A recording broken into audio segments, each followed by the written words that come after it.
Now, we may be around 50 minutes or so away from when the big day formally begins, but celebrations have already been held here in Britain to mark Queen Elizabeth's 90th birthday. It is another milestone in her record-breaking reign, and the Queen spent Wednesday meeting well-wishers in Windsor, where she will be spending her special day too. Well, joining us is our royal commentator, Rafe Heydel-Mankoo. Rafe, you were at Windsor the day before. You'll be there for the special day itself. There was a massive scrum of international media. What is this, I guess, this desire to know so much about the Queen and her appeal around the world? Well, one could make a comparison with popes in a certain sense in terms of their global standing, but really the Queen is an entirely unique figure in the world. She's the world's only transnational monarch. She's head of state of 16 countries, Canada, Australia, New Zealand, spanning the globe. But more importantly than that, she's also head of the Commonwealth of 54 nations. Now that's not unique in itself in terms of Prince Charles will become a similar monarch, but she has met more global leaders than any person in human history. She has travelled more extensively than any global leader in history.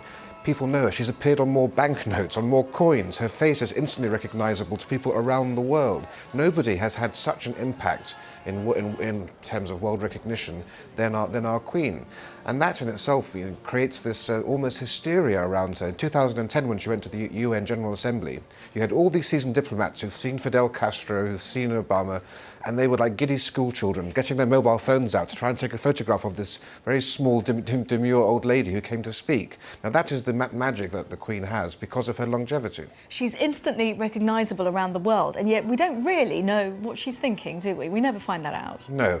The Queen understands that to be monarch, you have to essentially stay free from party politics, be a unifying figure, and certainly one of her great assets is that she's never put her foot wrong in all of those years. She's not the world's longest reigning monarch. The King of Thailand has reigned longer, but the Queen has had a greater impact than any other person because she has understood how to bring people together and not to be a divisive force. And everybody will, of course, be wishing her well on the day itself. You will be spending the day at Windsor. There's just so much media there, isn't there?